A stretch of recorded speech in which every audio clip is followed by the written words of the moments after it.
Bien, eh, saludar a todos los estudiantes de la facultad. Vamos a empezar esta clase denominada terapéutica de la malaria. Entonces, este es un tópico muy importante, al cual también le tengo bastante cariño, ¿no? Porque fue el tema con el cual me gradué de médico cirujano, ¿no? Fue bien interesante poder tener pacientes con malaria de la Amazonía, de Andoas Loreto, y además de evaluarlos, poder obtener muestras para identificar algunos genes relacionados a la predisposición a infecciones como la malaria. Bien, vamos a comentarles un poco entonces de la malaria.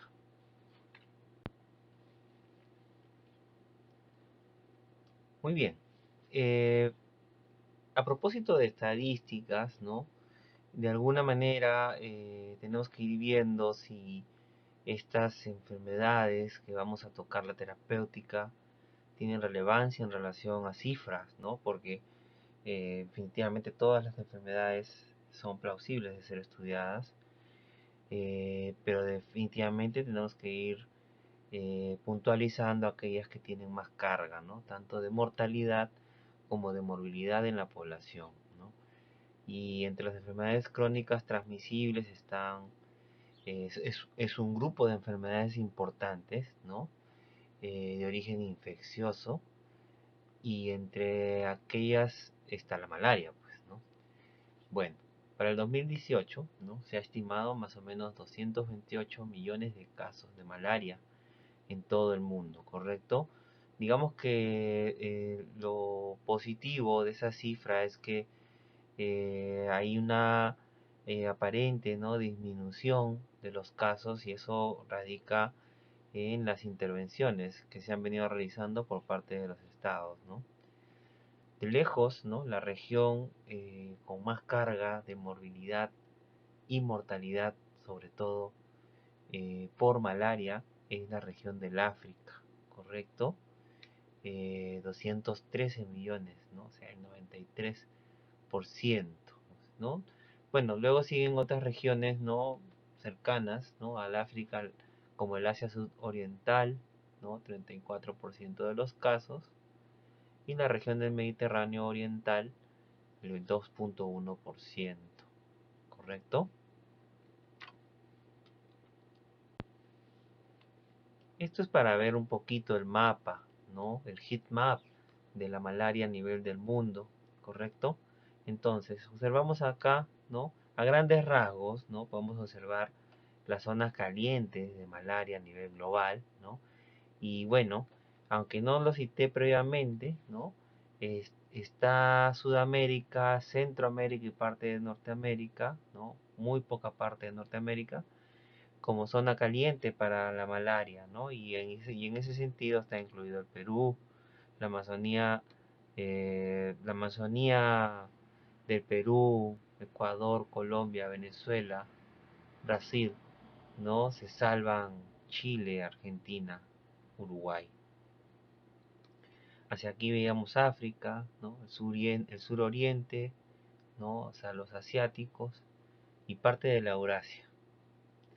Y aquí lo vemos, ¿no? Ya en relación a estimados de riesgo, ¿no? Zonas de riesgo de malaria, ¿no? De hecho, África es la zona de más alto riesgo, de más casos de malaria, como decíamos, y Perú está acá, ¿no? Con riesgo moderado, ¿correcto? Y bueno, otras regiones están ya con riesgo bajo o muy bajo, ¿no? Incluyendo Brasil, que es más grande, porque evidentemente han habido más medidas de control, ¿no? Y Perú está en la categoría de moderado, es decir, todavía se debe trabajar en erradicar la malaria. Entonces, en la Amazonía peruana principalmente, ¿no? Son zonas endémicas de malaria dentro del Perú. Y de ahí la importancia del tema, ¿no? Porque Perú tiene una vasta Amazonía, una población importante que reside ahí, que es nativa, ¿no? Y que además por las características propias también es recepciona, ¿no? Viajeros por diferentes motivos, ¿no? placer, estudio, trabajo, ¿no? Entonces, se torna importante definitivamente reconocer a la malaria, ¿no? Como una patología endémica en una región del Perú, sobre todo las regiones amazónicas, ¿correcto? Por debajo de los 2000 metros sobre el nivel del mar, principalmente, ¿ok? Muy bien, vamos a seguir avanzando. Aquí vemos, ¿no? Sudamérica, ¿no? Decíamos en relación digamos, al estimado de riesgo, ¿no? A partir de dos fuentes, ¿no? El Center Disease Control de los Estados Unidos, ¿no?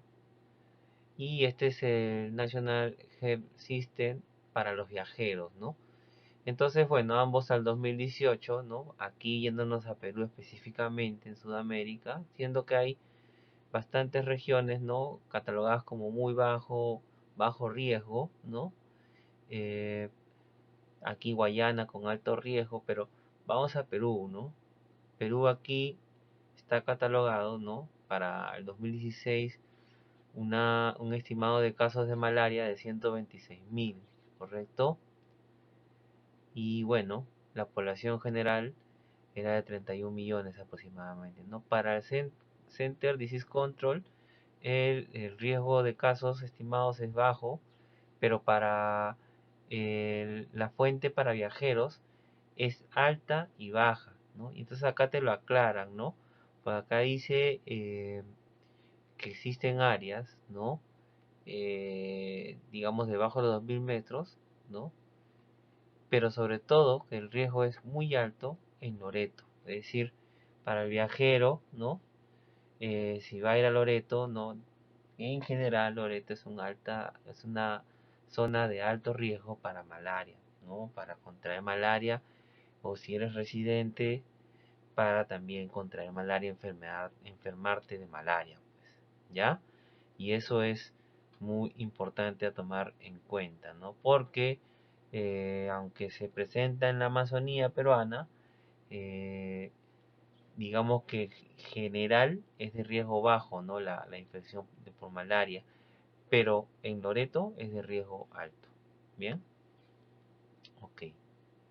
Aquí está Brasil, que también tiene las mismas características, ¿no? A pesar de que para el CDC es una zona de bajo riesgo, tiene zonas, ¿no?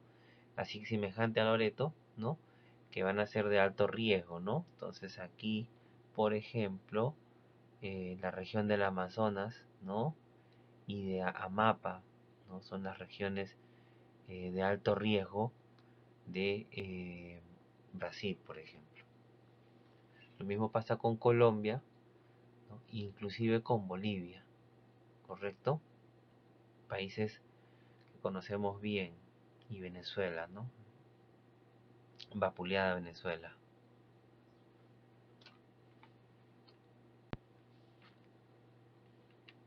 Muy bien.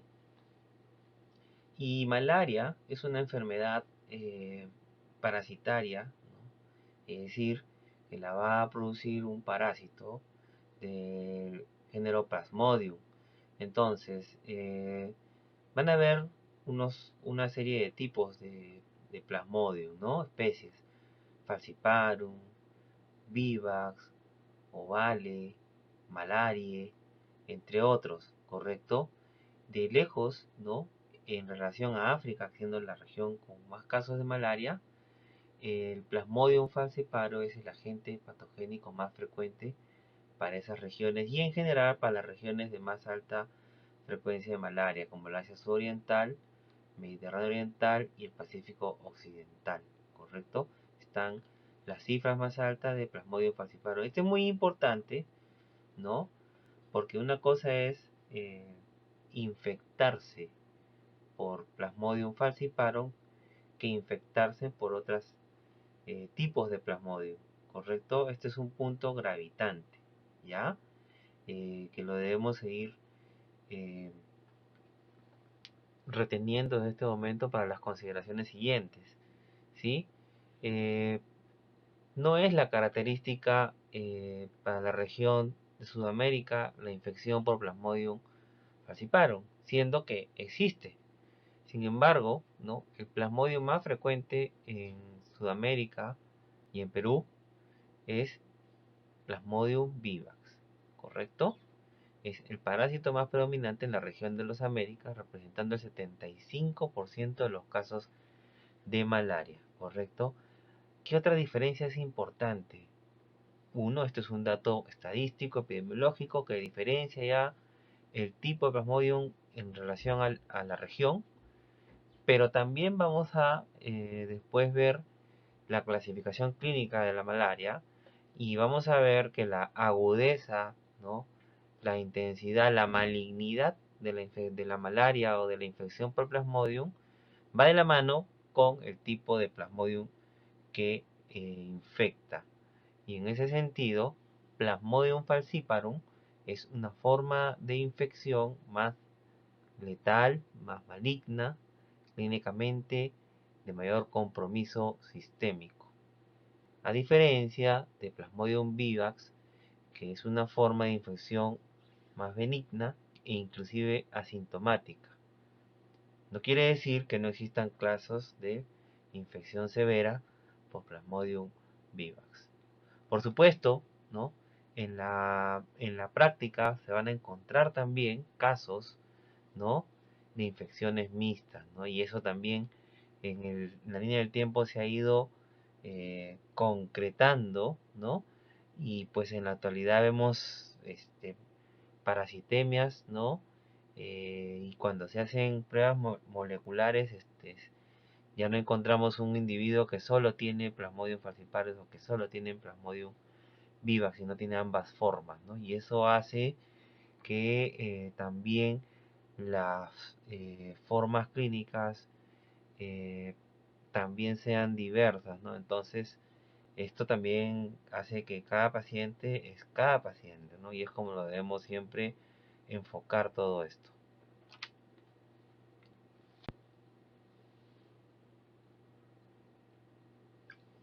Muy bien. Esto es un gráfico muy reconocido por todos ustedes que estoy seguro que están recordando, ¿no? Ya estamos hasta aquí, excepto las estadísticas, esto ya no es nuevo, esto hicieron en años previos, ¿no? Pero es para recordar el ciclo de la infección por malaria, ¿no? Y de alguna manera hacer un sobre la par, ¿no? De la fisiopatología, ¿no?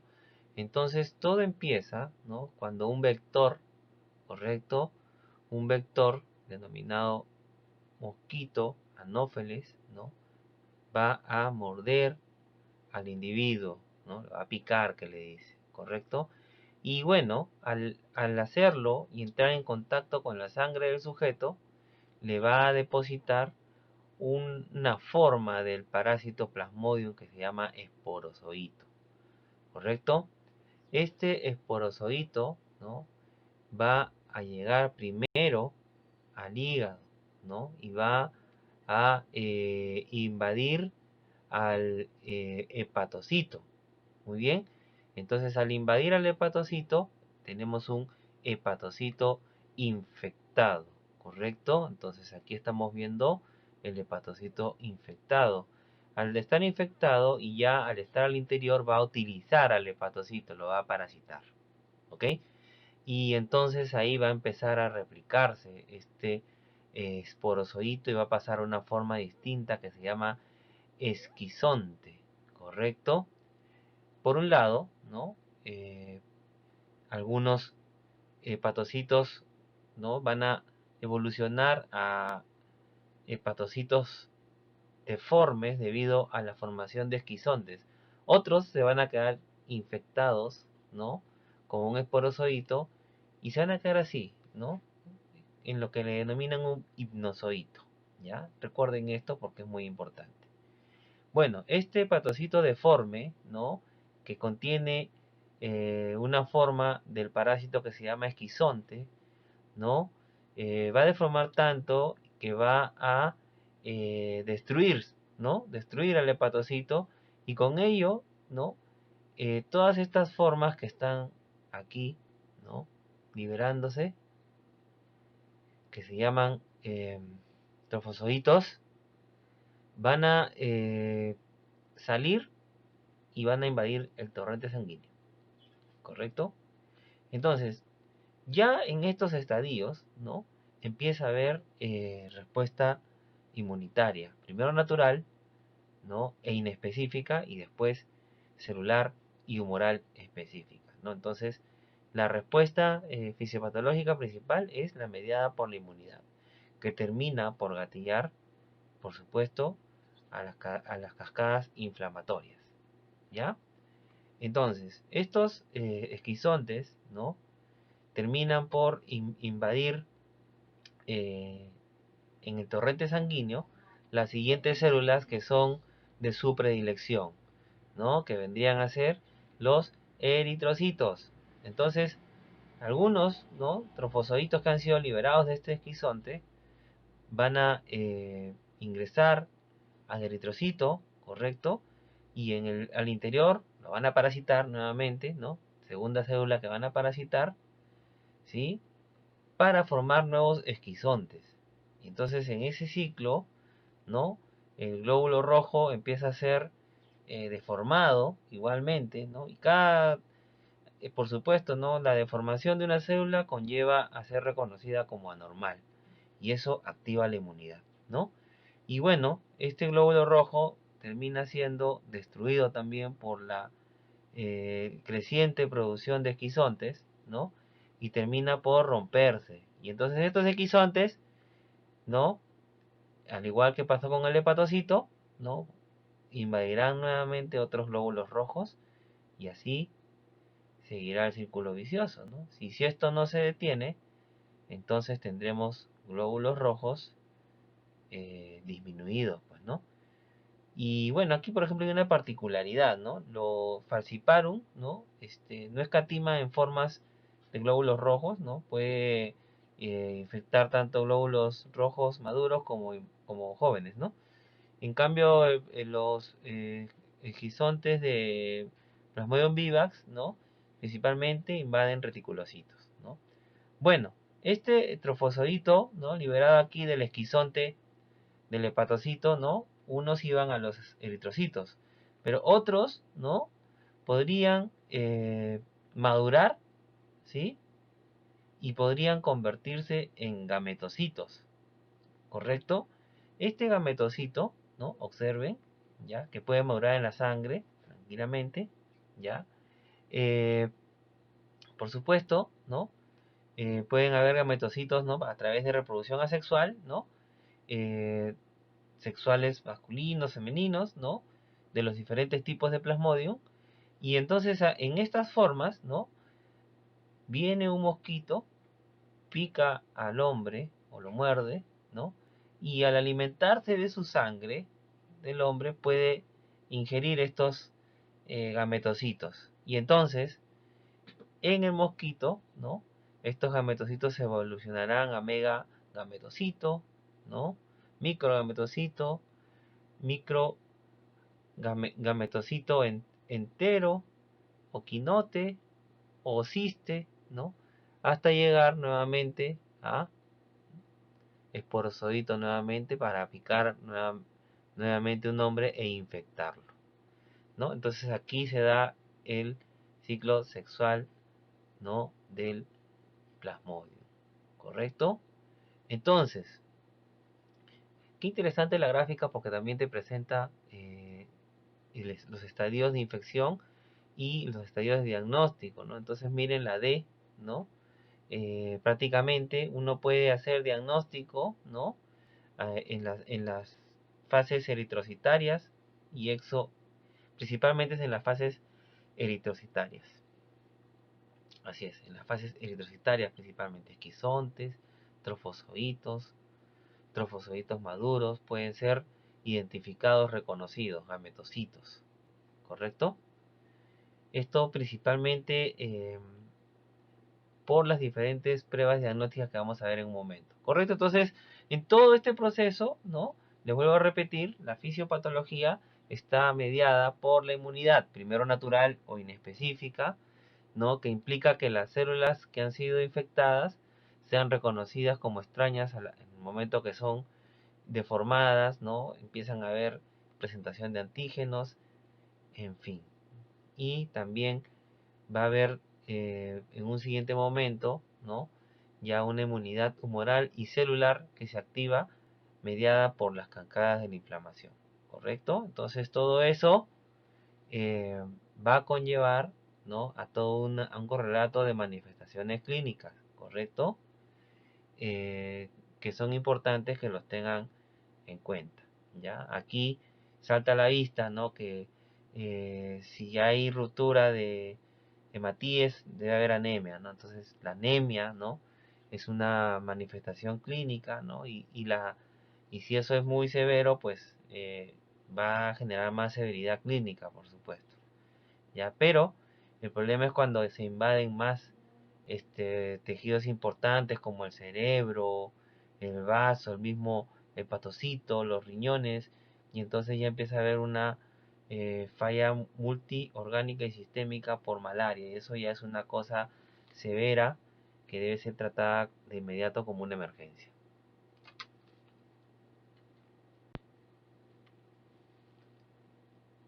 Muy bien, esto es solamente para resaltar las características del vector, ¿no? El vector es un mosquito, ¿correcto? Que lo denominamos el anófeles, pero tiene bastantes especies, pues, ¿no? Y que varían según la región. Aquí en Sudamérica, ¿no? El anófeles, y en Perú también, por los estudios que se han realizado, el Anopheles principal, ¿no? Es el Anopheles darlingi, ¿ya? Entonces, este es el Anopheles que debemos recordar, ¿no? El que produce, el vector, ¿no?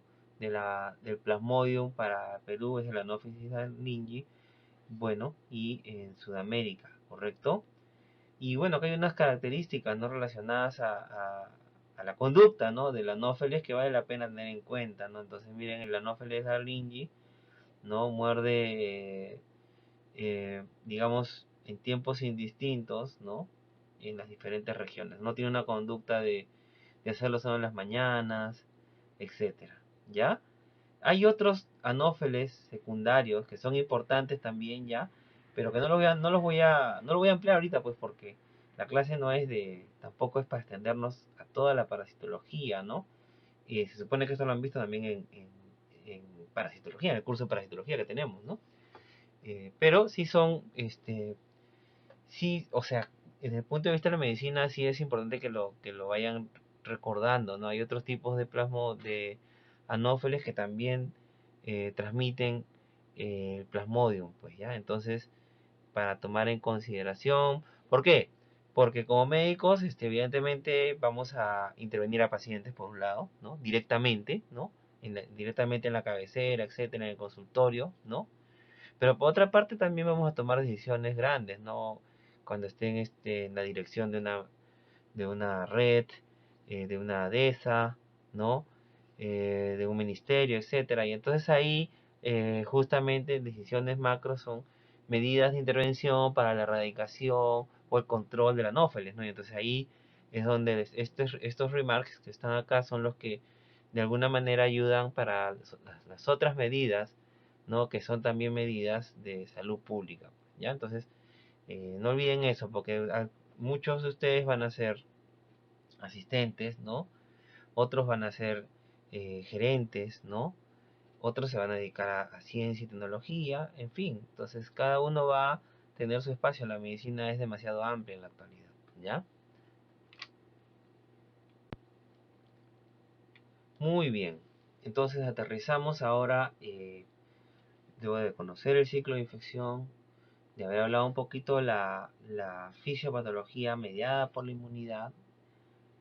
Nuevamente, inmunidad natural e inespecífica primero y luego inmunidad humoral y celular, ¿ya? Que terminan por generar respuestas inflamatorias en relación eh, activación de citocinas mediadas con la proinflamación, interleuquina 6, interleuquina 1, factor de necrosis tumoral alfa, ¿no? Y la mediación, activación de macrófagos, activación de fagocitos, ¿no? Activación en específica para el complemento, mediante sistema de complejo de ataque de membrana. Entonces todo ello confabula, ¿no? Hacia las células infectadas, ¿no? Y bueno, termina por producir todo un correlato clínico. Y ahí vamos a tener dos formas clínicas bien definidas, ¿ya? Malaria no complicada y malaria complicada o severa, ¿no? Son las, digamos, esto también ha evolucionado con el tiempo la tipificación, pero esta es la actual y esta es la que vamos a manejar, malaria no complicada y malaria complicada. Entonces la malaria no complicada o benigna, ¿correcto? Esta es la malaria clásica, ¿no? Que bueno, esto sucede a las 6 o 10 horas, ¿no? Post, digamos, eh, contacto con el parásito, ¿ya? Y bueno, aquí se establecen tres, digamos, etapas, ¿no? Bien delimitadas, ¿no? Una etapa fría, una etapa caliente y una etapa de sudoración, ¿no? Entonces, que bueno, que se expresan en las manifestaciones, en los síntomas, signos y síntomas que confabulan en el síndrome, pues, febril, ¿no? Porque se caracteriza por fiebre, calofrío, sudoración, dolor de cabeza, náuseas y vómitos, dolores en el cuerpo y malestar general. Este correlato, ¿no? de signos y síntomas es la forma de malaria no complicada, ¿correcto? Y bueno, en los estadios se habla de un estadio frío, sensación de frío y escalofríos, un estadio caliente que se caracteriza por fiebre, dolor de cabeza, vómitos, algunas veces, sobre todo en niños, eh, y convulsiones, y un estadio sudoración, ¿no? En que justamente hay una sudoración importante y que hay un retorno a la normalidad en la temperatura y cansancio, ¿no? Después de eso viene una fase de sentirse cansancio, agotamiento, ¿correcto? Entonces, es importante, ¿no? Ir reconociendo acá la fiebre, ¿no? En relación a la famosa, a mí me ha dado la terciana, ¿no? Cuando hacen sus historias clínicas, bueno, algunos, los antiguos, quizás los más viejitos todavía suelen referir así, ¿no? Quizás en la actualidad ya también se perdió un poquito esto, pero la terciana, ¿no? Y la cuartana es un tipo de forma de fiebre, ¿ya? Que le da a la persona. En todo caso, se relaciona con el tipo de infección, ¿no? Plasmodium falciparum, vivas y ovale van a dar lo que se llama la terciana y el Plasmodium malaria va a dar la cuartana, ¿no? Que digamos, se confabula esto al delimitar las características de la fiebre, ¿no? Independiente al resto de manifestaciones, ¿no? La fiebre es lo que manda acá la tipificación de cuartana o de terciana. Vamos a verlo en una gráfica siguiente.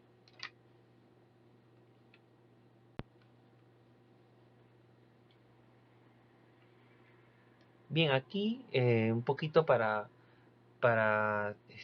consolidar, ¿no? Las características clínicas en la malaria, ¿no? Entonces, miren, acá tenemos la descripción clínica de la malaria, ¿no? Habíamos dicho que la malaria por falciparum era de lejos la forma maligna, ¿no?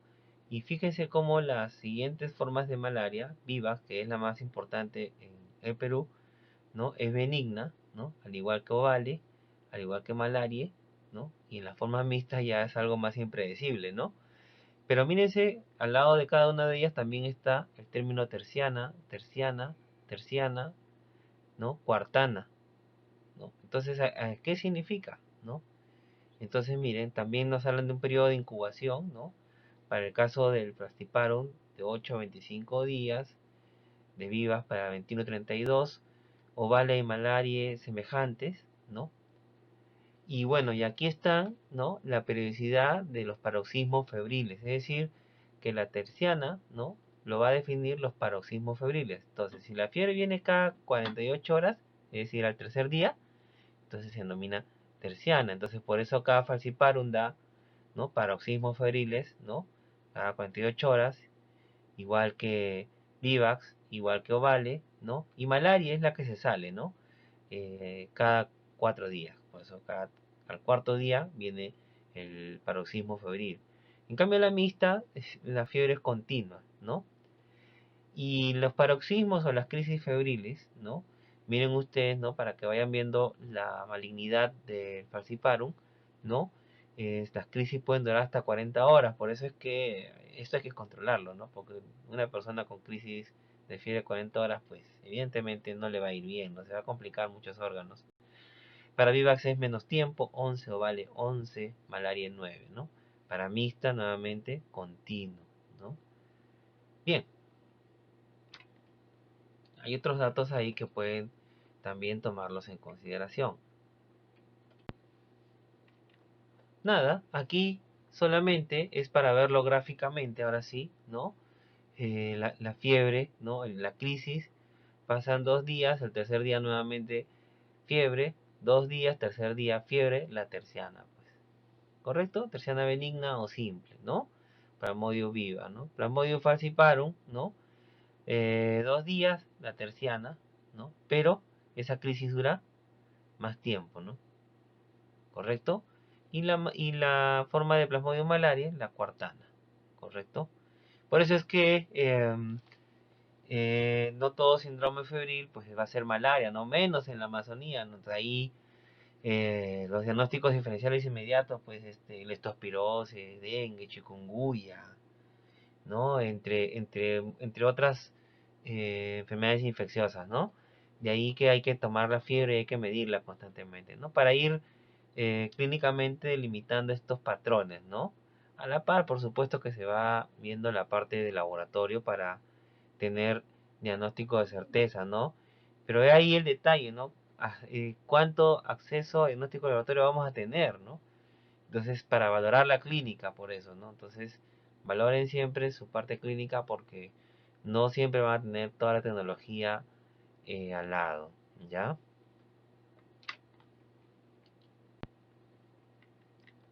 Bueno, y la malaria maligna, ¿no? O malaria severa o complicada es la otra forma de malaria, ¿no? Recuerden que el Plasmodium falciparum es de alguna manera el principal agente causal de malaria severa, mas no es el único. En las formas mixtas, además, esto podría también presentarse, ¿no? Aunque en Perú la forma principal es por Plasmodium vivax, recuerden que también existe Plasmodium falciparum, ¿no? Hubo una época en el Perú 2006, 2008, ¿no? En que el Plasmodium falciparum empezó a ser más frecuente que el Plasmodium vivax en la Amazonía peruana. Sin embargo, ¿no? Lo paradójico fue que las formas clínicas, ¿no? Se esperaría, ¿no?, de que fueran formas clínicas severas como en África. Sin embargo, no se observó ese fenómeno. Sí se observaron formas más severas, como también se observa con Plasmodium vivax, pero no fue pues algo así este extrapolado directamente, pues, ¿no? En la cual, uy, Plasmodium falciparum, entonces ya nos fregamos, vamos a tener formas severas. No, no fue así, ¿ya? Y bueno, eso es para que vean cómo la teoría es una cosa y la práctica es otra, ¿no? Lo que dicen en los textos norteamericanos es una cosa y lo que pasa acá en el Perú es otra cosa. Entonces hay que aprender las bases de todo y a partir de ello manejarnos, ¿ya? No seamos robots, por favor. Bien, la forma severa es severa, pues, ¿ya?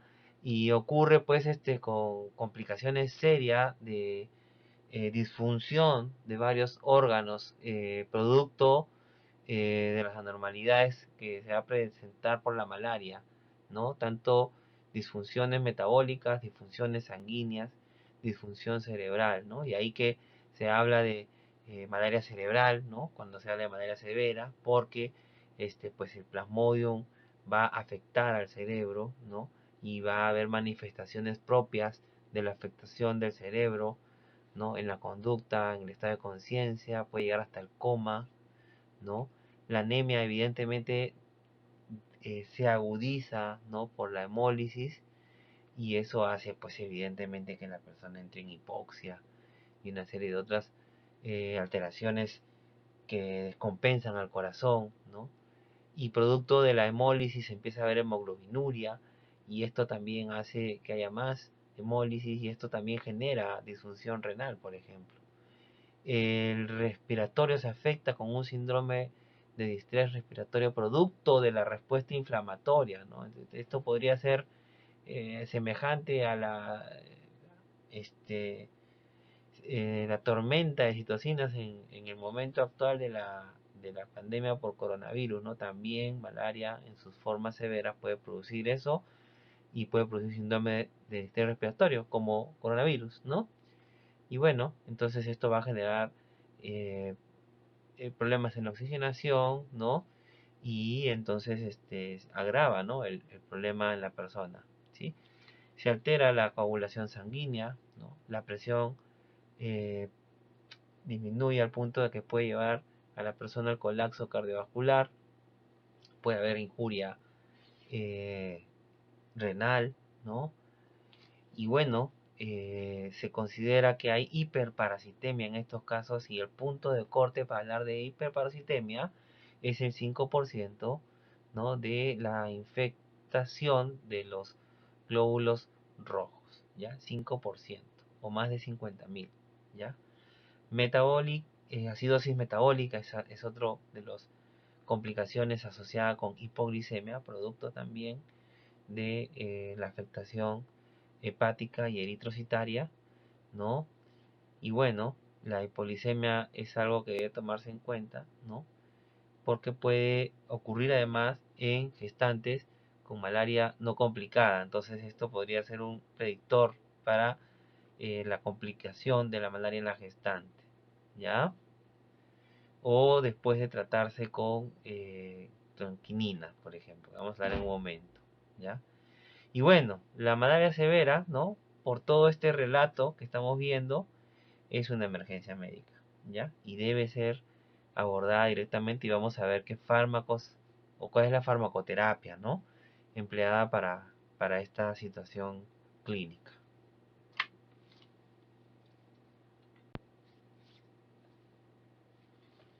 Bien, aquí es parte de lo que he relatado hace un momento, ¿no? Solo que para brindarles un poquito más de información y puedan tener algo de lectura, ¿no? Para que puedan llevarse algo más, ¿no? Aunque todo está en los libros, ¿no? Todo está en los reviews. Con certeza que ustedes tienen más tiempo que quienes hablan para estudiar y para leer, y tienen más años para hacerlo también, ¿no? Pero bueno, lo que he podido compilar se los estoy poniendo acá, ¿ya? Entonces esto es para consolidar un poquito la forma severa de malaria, ¿no? Recuerden el compromiso de varios órganos y las fallas de varios órganos y sistemas: neurológico, central, pulmonar, ¿no? La temperatura, la importancia, ¿no? Recuerden que la hipertermia, ¿no? Producto de la fiebre, pero también puede haber hipotermia, miren ustedes, ¿no? Y esto es una em, congratulación de la infección hacia la sepsis generalizada, ¿no? Miren qué importante. Entonces también puede producir sepsis, por supuesto, ¿no?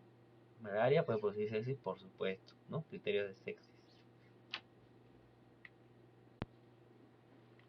Aquí tenemos también los manifestaciones hepáticas y renales que hemos hablado, ¿no? La hiperparasitemia, les decía, ¿no? Mayor a 50.000 formas asexuales para Plasmodium falciparum, o en malaria mixta con Plasmodium viva, ¿no? Y la complicación de esto es la anemia grave, pues. Correcto, vamos a avanzar. Muy bien, entonces, parte del diagnóstico, ¿no? Como verán, ¿no? Es epidemiológico, ¿no? Evidentemente, el reconocer la epidemiología, las zonas endémicas, ¿no? El contacto es parte del diagnóstico, ¿no? Entonces, obviamente usted hace su diagnóstico así, ¿no? Y de un paciente, hace historia y dónde estuvo, dónde viajó, y en automático saca sus heat maps y dice, ah, ya, aquí hay probabilidad de malaria, ¿no? Muy bien, tengo los criterios epidemiológicos, ¿no? Este, esto fue hace 10 días, hace 8 días, hace 14 días, entonces ya tengo el periodo preinfectivo, prepatente, o sea, criterios epidemiológicos, ¿no? Y bueno, y luego veo la parte clínica, ¿no? Todo lo que hemos visto, a ver, he estado con fiebre hace 2 días, y luego me bajó, y luego volvió a subir después de 2 días. Ah, ¿y dónde he estado? He estado en Loreto. Ah, entonces, terciana. Ah, ya tengo terciana, ¿no? ¿Se da cuenta? Escalofríos, estoy con dolor de cabeza, náuseas, vómitos. Muy bien, entonces ya parece gato, ¿no? Oreja de gato, bigote de gato, ojos de gato, debe ser gato, ¿no? Debe ser malaria. Entonces, eso ya es suficiente, ¿no? Para ya ir, por ahí saca su mapa de Anófeles Arlingi, la zona donde ha estado. Entonces ya usted va haciendo la parte epidemiológica, ¿no? En tomo epidemiológica, ya, ¿no? Y bueno, tendría que congratular eso con el diagnóstico, el apoyo diagnóstico, ¿no? De laboratorio, ¿no? Y es lo que está reflejado en la gráfica, ¿no? ¿Cuál sería el análisis que se utilizaría para identificar la presencia, ¿no? Entonces yo necesito, para saber si es que es plasmodio, pues tengo que verlo, ¿no? Y eso lo puedo hacer mediante microscopía, ¿no? Con tinción Yensa, ¿no? O lo puedo hacer mediante pruebas diagnósticas rápidas, ¿no? Pruebas serológicas, pruebas rápidas, ¿no? Como ahora como el coronavirus, ¿no? O sea, pruebas de ELISA, ¿no? Inmunoensayos, ¿ya? Muy bien, entonces, pero si no tienes esto, ¿no? Como en las infecciones bacterianas, ¿no? Si conoces tu epidemiología, tu frecuencia, tu endemicidad, deberás iniciar con terapia empírica también, pues, ¿ya? Sobre todo si es que es una presentación clínica severa, ¿no? No te vas a demorar, ¿no? En emprender acción, ¿no? Y por supuesto uno dirá, bueno, y si tengo que indicar un antimalárico endovenoso, bueno, pues de repente no tienes endovenoso, pero tienes en tabletas, no sé, pues le pondrás una sonda y se lo darás por la sonda, pues, ¿no? Si es que no está tolerando vía oral, ¿no? Pero busca solución, ¿ya? Eh, en fin, pero digamos que hay que hacer la identificación del parásito. Tenemos estas dos auxiliares, hasta tres, ¿no? Vendría a ser la prueba molecular igualito, ¿no? Así como el coronavirus, ¿no? La prueba molecular sería la más sensible, la más específica, ¿no? El problema del diagnóstico por microscopía es que es técnico y depende de el ojo, ¿no? Entonces, el ojo bien entrenado va a poder identificar al Plasmodium por un lado y identificar y diferenciar el tipo de Plasmodium, ¿no? Entonces hace más difícil el tema, ¿no? En cambio, las pruebas rápidas te pueden identificar con más sensibilidad, ¿no? Que el ojo, porque ya es inmunológica la prueba, eh, y la especificidad es donde se empieza a caer, ¿no? Porque pueden haber falsos positivos, ¿no? O puede también tener un espectro sin asegurarte de que no, la posibilidad de que no que hay otra forma más de plasmodio, ¿no? En cambio, la prueba molecular te define, pues, específicamente cuál es o cuáles plasmodios estarían presentes en el cuerpo, ¿no? El hecho es que, digamos, lo convencional es la utilización de estas dos, ¿ya? El diagnóstico por microscopía, la gota gruesa, ¿no? Y las pruebas rápidas serológicas o pruebas de ELISA. Estas son las dos características las que utilizan habitualmente. Muy bien, entonces aquí solo para reforzar, ¿no? Estos son características relacionadas a la gota gruesa. Les decía que dependiendo del tipo de plasmodium, ¿no? Habría que entrenarse, ¿no? Ya los tecnólogos médicos entrenan. Nosotros hacemos esto en la parte formativa, claro, ¿no? A veces en algunos laboratorios y si no, igual lo vemos en simulaciones. Ahora más fácil, ¿no? Antes más difícil, ¿no? Hasta imposible, ¿no? Me acuerdo yo, bueno, ustedes no lo han conocido, pero la doctora Norma Uyema, una parasitóloga que trabajó muchos años en la facultad, doctora, yo estaba loco por Plasmodium, pues yo le dije que yo me gradué con Plasmodium, ¿no? Con malaria, ¿ya? Y doctora, quiero ver, pues una gota gruesa, doctora. ¿Y de dónde te sacó gota gruesa? En fin, por ahí se consiguió una laminita y llegamos a ver, pues, ¿no? Llegamos a ver justamente la dificultad de diferenciar un Plasmodium con una Leishmania y cosas así, ¿no?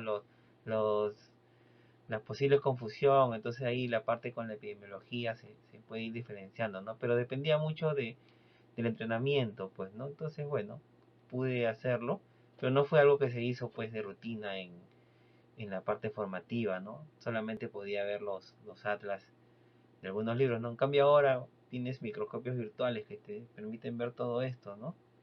Y hacer estas simulaciones. O sea, hay algunas más facilidades en la realidad, ¿no? Pero lo más importante es que lo aprenda, ¿ya? No importa si es virtual o si es presencial, que lo aprenda, ¿no? Y mucho mejor si antes simula, hacer simulaciones. Así cuando llega a la parte real, va a estar mucho más entrenado que no ha hecho simulaciones. Los pilotos de avión son el ejemplo. Ya. Bueno, eh, y aquí tenemos, ¿no? Las características, ¿no? Propias, ya son cosas propias que se debe tomar en cuenta para el diagnóstico a partir de la gota gruesa, ¿ya? Así que solo lo vamos a pasar. Y estos son, ¿no? Las pruebas rápidas, ¿no? Rapid Diagnosis Test, ¿no? Para malaria, para Plasmodium, ¿no? Entonces aquí tenemos, miren, 7 pruebas, ¿no? Que son específicas, ¿no? Para Plasmodium falciparum, por ejemplo, tenemos la HRP2, ¿no? Entonces el resultado posible, ¿no? No Plasmodium falciparum, sí Plasmodium falciparum. Pero ¿qué pasa acá?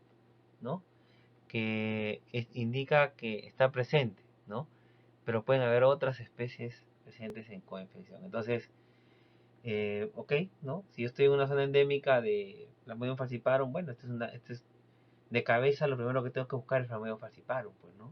Más aún si las formas clínicas que predominan en esa región son las severas. Entonces tengo que extremar las medidas para buscar individuos Plasmodium positivos, falciparum positivos, ¿no?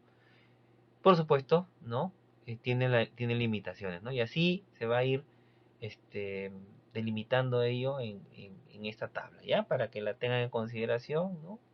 No sé si tomes preguntas de estos en el examen, pero es importante lo tengamos pues en cuenta para aprendizaje, pues, ¿no?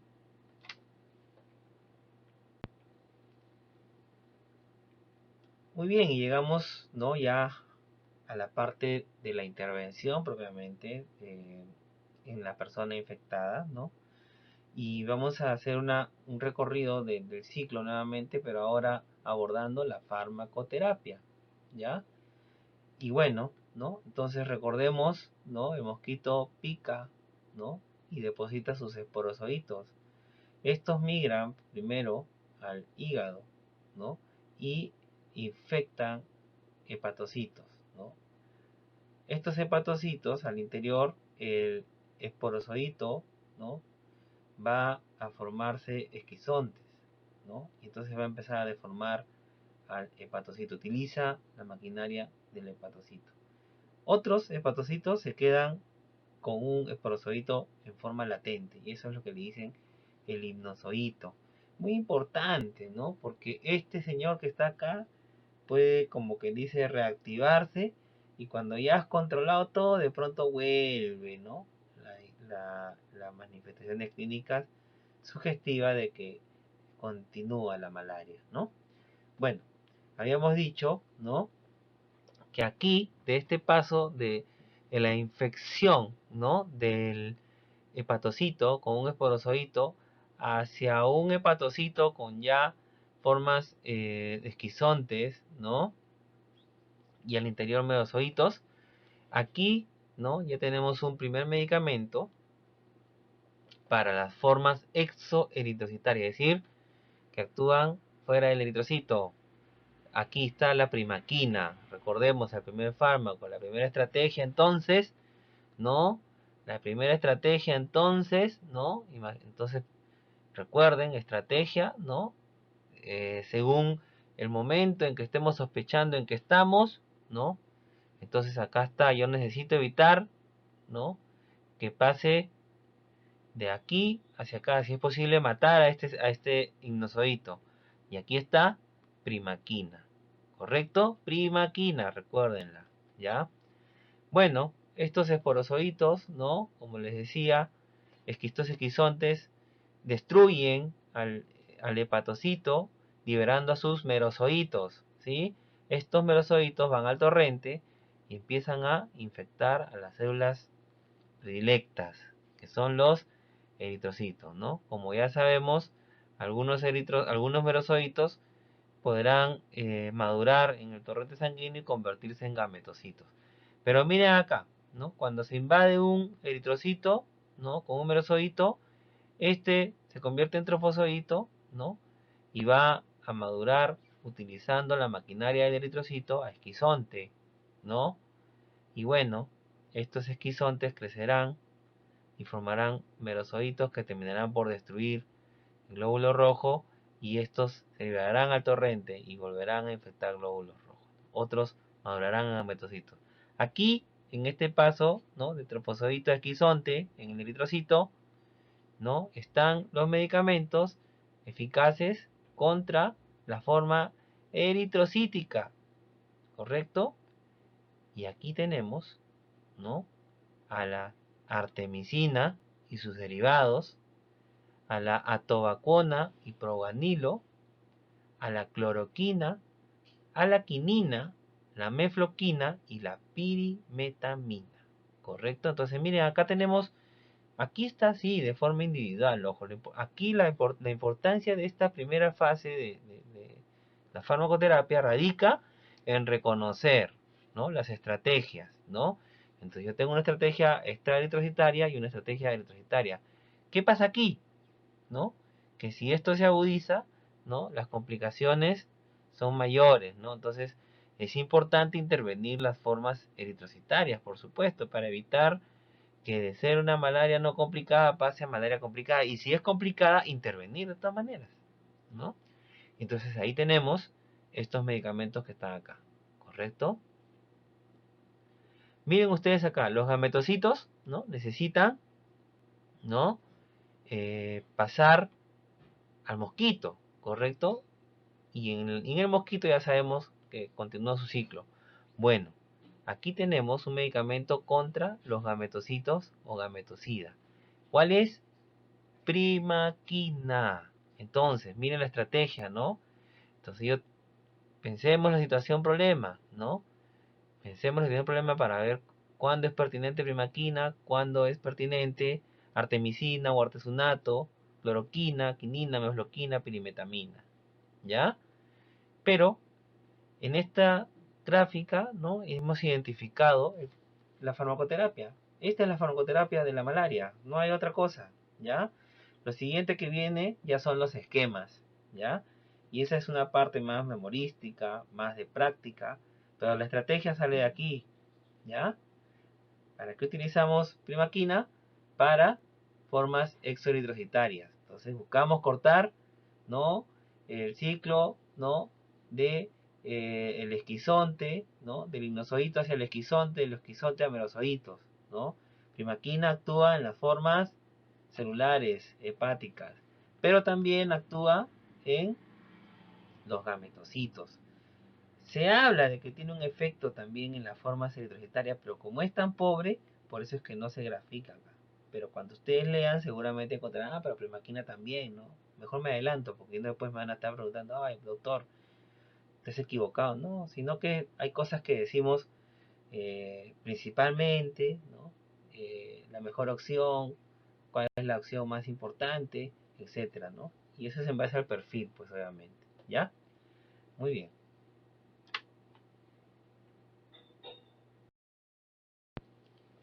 Entonces, tenemos primaquina, ¿correcto? Es una droga, ¿no? Pertenece a una familia, 8-aminoquinolina, ¿no? Como hemos hablado, ¿no? Actúa en las formas exoeritrocitarias tisulares, ¿no? Tanto Plasmodium vivas como Plasmodium ovale, ¿no? ¿Por qué? Porque estos dos tipos de Plasmodium son los Plasmodium que producen malaria o paludismo recurrente. ¿Por qué será? Claro, ya dijeron todo, por los sinusoídos. Bueno, entonces, por eso es importante la primaquina también, ¿no? Para evitar la recurrencia de la malaria. Entonces, a veces la intervención es muy buena para la fase aguda, pero nos olvidamos y bueno, entonces hay que evitar la recurrencia, ¿no? Hay que terminar el trabajo, como quien dice, ¿ya? Muy bien. Y bueno, nuevamente acá lo nombran las formas gametocíticas, ¿no? Que también es importante interrumpir la transmisión de la enfermedad, ¿correcto? O sea, el control tiene que ser completo. Muy bien. Y bueno, y vale la pena, ¿no? Notar la nota, ¿no? La nota que está acá, la primaquina no es eficaz contra el estadio electrocitario del paludismo, ¿no? Siendo que actúa también ahí. Pero por esta razón, ¿no? La primaquina se combina con medicamentos que tratan la forma eritrocítica, como la cloroquina y la mefloquina. Y bueno, esa es la razón, ¿no? Entonces también con esto ustedes van a entender la razón por la cual, una de las razones por la cual se da terapia combinada, ¿no? Porque por un lado tenemos infección tisular y tenemos infección eritrocítica, ¿no? Entonces eso congratula el hecho, la estrategia de intervenir en ambas partes. Bueno, algunas cuestiones más de la primaquina, ¿no? En relación a su mecanismo de acción, aunque no está bien conocido, ¿no? Eh, Básicamente tiene un efecto tóxico sobre el parásito, ¿no? Y básicamente le quita la energía al parásito, ¿no? Porque interviene a nivel de la mitocondria, ¿no? Aquí está, digamos, su forma de uso principal para las formas exoeritrocitarias, espectro a nivel del ignosoito, evita recaídas, tiene un espectro a nivel eritrocitario como indiqué, pero es pobre, y un espectro importante sobre los gametocitos, principalmente falciparum, miren, y en menor cuantía vivax, ¿no? Porque además puede presentarse resistencia a Plasmodium vivax.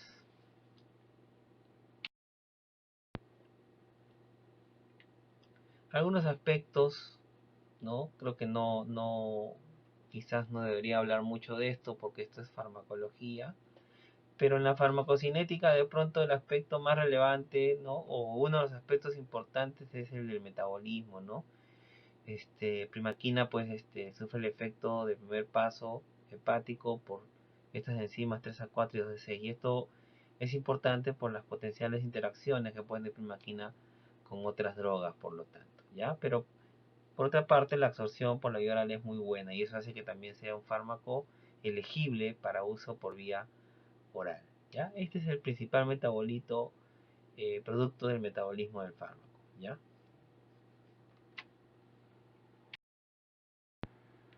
Y bueno, esa biotransformación, ese efecto de primer paso por estas enzimas, son los que dan el origen a interacciones con fármacos como la warfarina y que terminan por incrementar las concentraciones de warfarina, ¿no? Y eso es algo que debemos recordar, ¿no? Cuando se da primaquina, ¿no? Si es una persona usuaria de warfarina, pues hay que chequear, ¿no? La potencial interacción y controlar, ¿no? Porque esto es muy importante, la farina puede generar hemorragias, ¿ya? Y nada, acá como ven, miran, 865 interacciones reportadas con primaquina, ¿no? Entonces, hay que aprenderse las 10 primeras, aunque sea. Vamos a avanzar. Un poquito las reacciones adversas de la primaquina en relación a cifras, ¿no? A veces tenemos, por un lado, lo que nos relatan los textos en relación a reacciones adversas y a veces no tenemos estadísticas, ¿no? Y extrapolamos, ¿no? Directamente algunas reacciones adversas, ¿no? Las más espectaculares, por no decir otra cosa, y terminamos generándole al medicamento toda un, un perfil pues que termina siendo desagradable, ¿no? Y que asusta, ¿no? Y el médico tiene que estar preparado, ¿no? A los efectos adversos, porque no hay droga que no tenga efectos. Es más, o sea, cuando uno aprende los medicamentos, aprende el uso principal y después te aprendes todo el resto de efectos adversos, ¿no? Entonces, tienes que manejarlos, tienes que saberlos y no tienes que asustarte, ¿no? Hasta que tengamos algo perfecto, lo cual no existe, ¿no? Entonces, bueno, ahí por lo menos para cuando no tenemos ese tipo de datos, ¿no? Tenemos que, que tal medicamento produce tales efectos, pa, y vemos y, uy, Dios mío, produce convulsiones, wow, entonces no, yo, ¿cómo voy a dar algo que es convulsivante? ¿No? O el familiar lo lee, ¿no? Oiga, ¿por qué le da eso a mi familiar? ¿Qué le pasa? Le va a dar convulsiones. Entonces hay que manejarse en base también a la frecuencia, a la estadística, ¿no? Y ahí les presento un recurso, por ejemplo el VG-Axis, ¿no? Para ver en relación a los efectos adversos conocidos, ahora cómo está la cosa, ¿no? Cuáles son más frecuentes también para yo estar más prevenido en lo que voy a administrar, ¿no? Entonces, miren acá tenemos de 1956 reportes de primaquina, ¿no? Principalmente han sido reportados por la región de las Américas y Asia. Miren. Ahora, los efectos adversos principales, ¿no? De la primaquina, ¿no? Pues los principales son relacionados al sistema nervioso central, miren. Cefalea, mareo, trastorno del equilibrio, convulsiones, parestesia, ¿no? Pero se han dado cuenta, produce convulsiones, pero miren, ¿no? No es la primera causa, ¿no? Del sistema nervioso central, ¿no? Ni la primera causa si empezamos a ver las cifras acá, ¿ya? Luego vienen los trastornos gastrointestinales, ¿no? Náuseas, vómitos, diarrea, dolor abdominal, ¿no? Del metabolismo, ¿no? Y de la nutrición, disminución del apetito, deshidratación, desórdenes psiquiátricos nuevamente acá, ¿no? Agitación, depresión, ansiedad y trastornos relacionados a la piel y tejido celular subcutáneo, ¿no? Prurito, rash urticaria, ¿correcto? Esto ya lo hemos visto.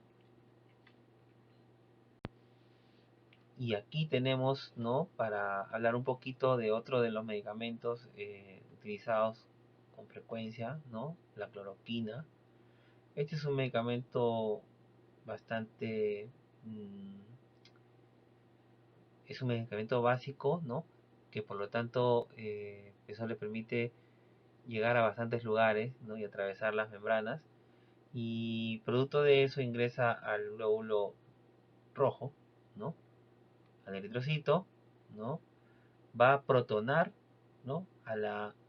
Em, a la ferriprotoporfirina 9 y evita que se forme hemozoína, que es necesario para que el parásito siga viviendo, ¿ya? En cambio, ¿no? Esta ferriprotoporfirina, ¿ya? Es tóxica para la membrana del parásito. Y entonces eso hace que también el parásito, ¿no? Se dañe, pues, ¿no? Se haga un daño oxidativo y que mate al parásito, ¿no? Lamentablemente en eso también se lleva la membrana del mismo glóbulo rojo, ¿no? Parte de lo necesario, ¿no? Para controlar, ¿no? Al parásito. ¿Correcto? Entonces por eso la cloroquina, asimismo, aumenta los hidrogeniones, ¿no? Y cambia el medio hacia básico, ¿no? Del interior. Y eso también es en contra de la vida del parásito. ¿Correcto? Acá está, de alguna manera, ¿no? Lo hace cloroquina, pero también lo hace hidroxicloroquina y también lo hace quinina. Por eso es que son empleadas también para la malaria.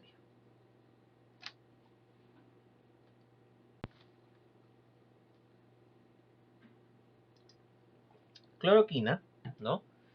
Como les decía, es una molécula con pK abajo, es una molécula neutra. Esto le permite atravesar membranas fácilmente, se absorbe bien por ello por la vía oral.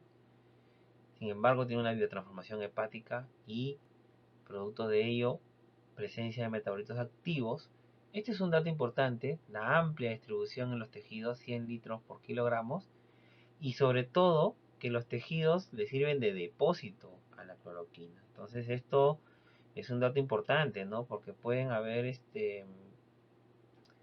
digamos, pueden haber salida de estos depósitos al sector sanguíneo, y esto podría llevar a concentraciones más elevadas, ¿no? Que no necesariamente es bueno, ¿no? La excreción es renal en el 70%, ¿no? Inalterado, y 30% alterado. El tiempo de vida media es largo, ¿no? Entonces aquí tenemos los metabolitos propios de la biotransformación. Estas son las enzimas que biotransforman, ¿no? Y bueno, aquí la cloroquina, ¿no? Se elimina por la vía renal, ¿ya? 50%, ¿no? Por la orina, de forma como cloroquina, 10% como desacetilcloroquina, que es el metabolito principal, ¿ya? Y bueno, entonces, el hecho de que tenga biotransformación es importante tomar en cuenta en relación a las interacciones, ¿no? En el bloqueo de estas enzimas o la inducción también de estas. Otro punto importante para la cloroquina es que está contraindicado en aquellos individuos con deficiencia de la glucosa sulfato de deshidrogenasa. Esto es frecuente en África. En Latinoamérica, en Perú, no hay datos así exactos, así que hay que tomarlo en cuenta, ¿no? ¿Qué pasa? Que el dar medicamento en estas personas hacen que haya más anemia hemolítica, ¿ya?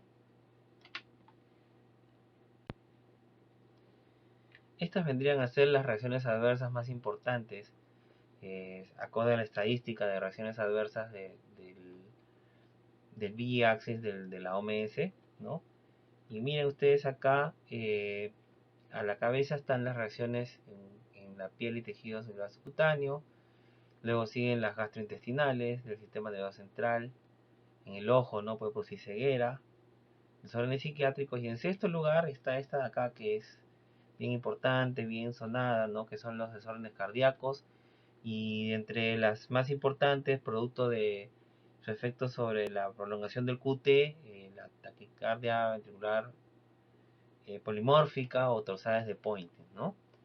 Miren ustedes, dentro de todos los desórdenes cardíacos es bien infrecuente, ¿no? 8 reportes nomás, ¿no? Esto es lo que decía, ¿no? A veces digamos, nos acordamos de esto y lo hacemos como si fuese lo primero, ¿no? Entonces así empezamos a tener temor, ¿no? En utilizar esta droga, ¿no? Hay que basarnos en la evidencia total, ¿no? Y bueno, luego viene hidroxicloroquina, que también tiene las mismas cualidades que cloroquina, ¿no? Desde el punto de vista parasiticida, ¿no? Las diferencias en realidad radican en que la eliminación es 40-50% por vía renal, ¿no? Pero una parte se va a excretar en la orina sin cambios, el otro restante se excreta como metabolitos, el 5% mediante la piel y 25% por las heces. Esta característica de la eliminación renal hace que en una persona con problemas renales, insuficiencia, debe hacerse un recálculo de las dosis para hidroxicloroquina, ¿correcto? Muy bien.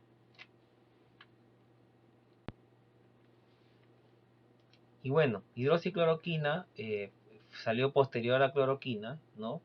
Con la idea y con la modificación química en su estructura de que se reduzcan los efectos cardíacos. Y en realidad sí pasó, ¿no? Recuerden que cloroquina, en relación a esta estadística, ¿no? Los desórdenes cardíacos se presentaron en el sexto lugar, ¿no? Entonces prácticamente acá escaló hasta el 10º lugar para esta base de datos de RAMS de hidroxicloroquina, ¿no? Y miren ustedes, ¿no? Este, solamente Torsades de Pointer representó el 5%. O sea, sigue siendo una RAM rara, ¿no? Y en todo caso, lo importante es que siendo que es una RAM de cuidado, hay que siempre estar vigilando al individuo, ¿no? En relación a los problemas cardíacos que pueden ocasionar este medicamento, ¿no? Y los desórdenes a nivel de la vista, ¿no? Entonces, en realidad, cloroquina y hidroxicloroquina siempre se recomienda, ¿no? Desde el punto de vista terapéutico, cuando se indique, hay que vigilar, ¿no? La parte del ojo, oftalmología, ¿no? Y la parte del corazón, cardiología, ¿no? Es un trabajo conjunto con los colegas cardiólogos y colegas oftalmólogos, ¿no? Y si no, de lo contrario, ¿no? Si no los encuentra, no los tiene en la mano, recuérdelo, ¿no? Por lo menos su evaluación clínica seriada, oftalmológica, ¿no? Y en el caso del corazón, su evaluación, pues espero que tenga por lo menos un electrocardiograma, ¿no? Para ir siempre monitorizando los patrones del EKG, ¿no? De lo contrario, clínica, jóvenes, clínica.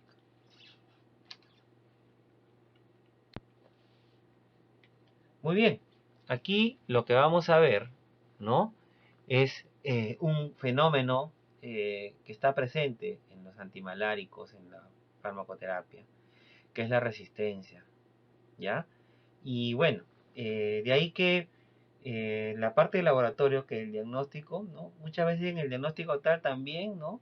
Una vez que se hace el diagnóstico de Plasmodium, ¿no?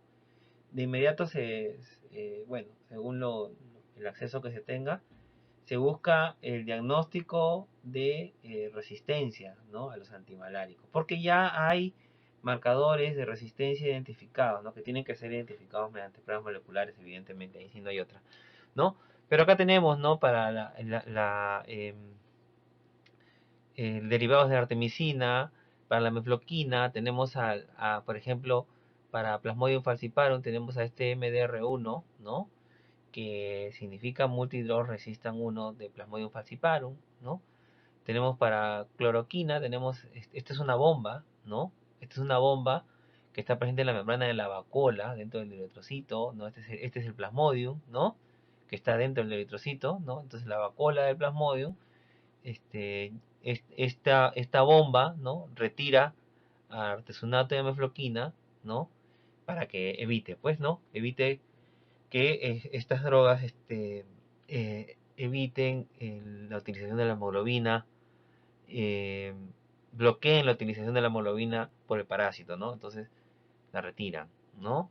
Y aquí la cloroquina tienes a esta CRT, que aquí están sus siglas, a ver, vamos a buscarla. A ver, ¿dónde está CRT? Es de cloroquina resistant transporter, ¿ya? Entonces, este es un transportador de cloroquina igualmente, ¿no? Que es una bomba de eflujo que retira la cloroquina hacia digamos, fuera de la vacuola, ¿no? Y bueno, ya fuera de la vacuola ya es más fácil que el plasmodio utilice otros mecanismos para la ineficacia de la cloroquina, ¿no? Eh, en fin, aquí tenemos uno para los grupos sulfóxidos, aquí tenemos otro proteína, ¿no? Relacionadas a la dihidrofolato reductasa, ¿no?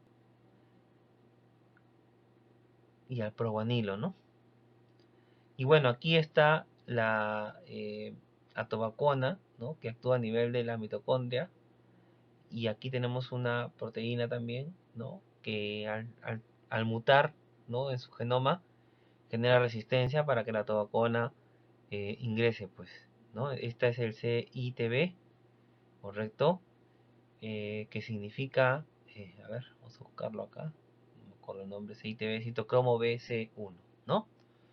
Correcto, entonces estos son marcadores que también se recomiendan hacer, ¿no? ¿Para qué?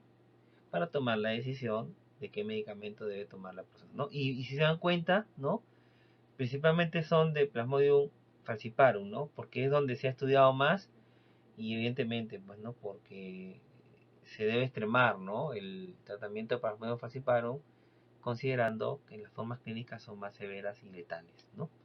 Pero por supuesto también existen para Plasmodium viva, Plasmodium ovale, Plasmodium malaria, ¿ya?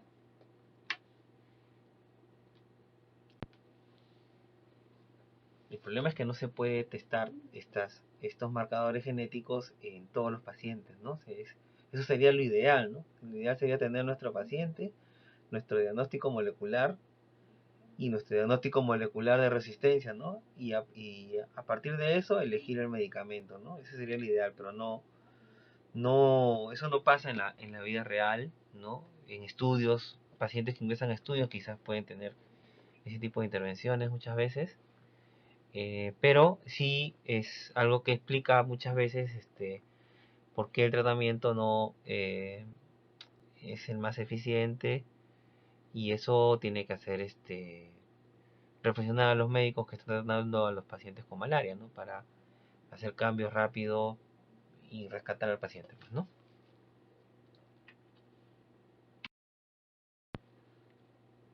Bien, ya vamos finalizando, ¿no? Ya vamos ahora con una serie de láminas relacionadas por un lado ya hemos visto las estrategias, ¿no? Que es la parte más importante, y ahora ya solamente queda decirles, ¿no? Los regímenes terapéuticos, ¿no? Para la malaria no complicada, ¿no?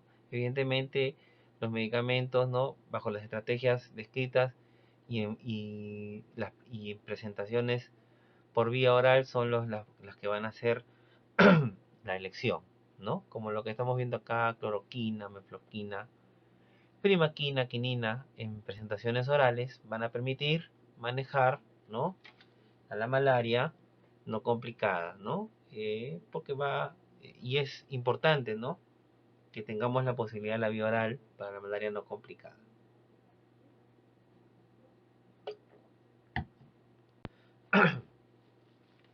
Aquí tenemos, ¿no? Para las formas severas, miren ustedes, ¿ya? Van a ver fármacos antimaláricos que hemos revisado, ¿ya? En presentación para administración endovenosa. Entonces aquí está el artesunato, el artemeter, ¿no? Derivados de la artemisina, correcto. Pero también está la quinina, ¿no? Dihidroclorida y quinina gluconato, correcto. Y en todo caso, sea derivados de la artemisina, o sea quinina o quinidina, ¿no? Se debe combinar, ¿no? Se debe sumar siempre medicamentos como la doxiciclina y la clindamicina, ¿ya? En especial, muchas veces, recuerden ustedes que la malaria severa es una emergencia, ¿no? Y de ahí que rápidamente se debe intervenir con una vía rápida, pues que es la endovenosa. Entonces, muchas veces se empieza así y se debe continuar con formas por vía oral, ¿no? Y se debe sumar a esto la doxiciclina y la clindamicina, por ejemplo, ¿ya? Que también pueden ser administradas endovenosas y que también tienen formas farmacéuticas para vía oral.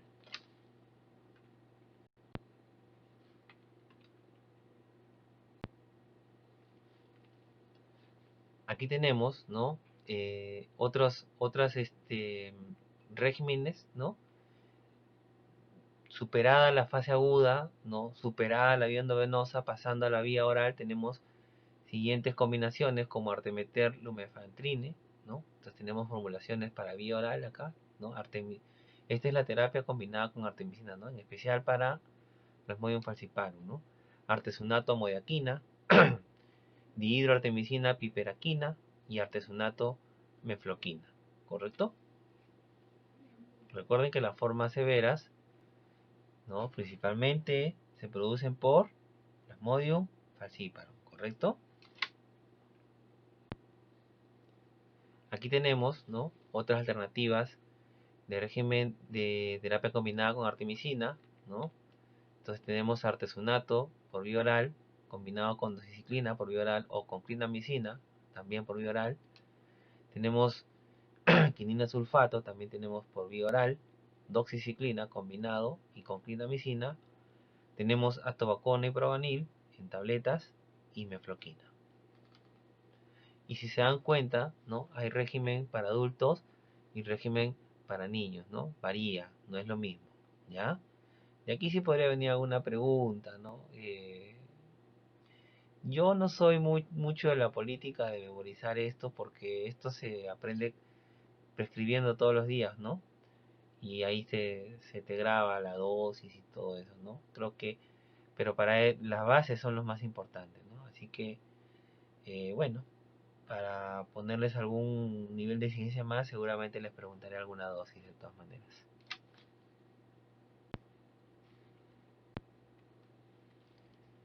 Aquí tenemos, ¿no? Otro punto importante que es la profilaxis, ¿no? Que es otro aspecto que en malaria se practica bastante, ¿ya? Entonces, llámese una persona que piensa ir a una zona endémica, llámese una persona que estuvo en zona endémica, ¿no? Llámese una persona que quiere protegerse antes de llegar, que quiere protegerse durante y que debe protegerse después, ¿no? O sea, la profilaxis, ¿no? Cuando ya tú entras a profilaxis para malaria, significa que vas a intervenir tanto en el pre, en el intra y en el post, ¿no?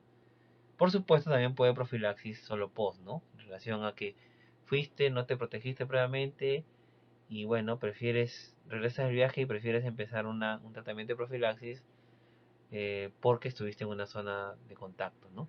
Y te recontrapicaron los mosquitos, como quien dice. Bueno, aquí tenemos para Plasmodium falciparum, atobacona y probanil, ¿no? Tenemos mefloquina, ¿no? Doxiciclina y tafenoquina, ¿no? Para Plasmodium falciparum, ¿no? Tenemos por vía oral, por supuesto, ¿no? La frecuencia, cuántos días antes se debe tomar y cuánto tiempo después se debe utilizar, ¿no? Entonces dense cuenta, entonces van a ver algunos que se empiezan pocos días antes y se extienden muchos días después, hasta semanas, ¿no? Y eso hace pues que muchas veces por eso la profilaxis sea, eh, digamos, inadecuada, ¿no? Porque no se tiene muchas veces la disciplina para llevar todo este régimen de profilaxis, ¿no? Y bueno, eso no es bueno tampoco porque ahí es donde se puede generar fenómenos de resistencia.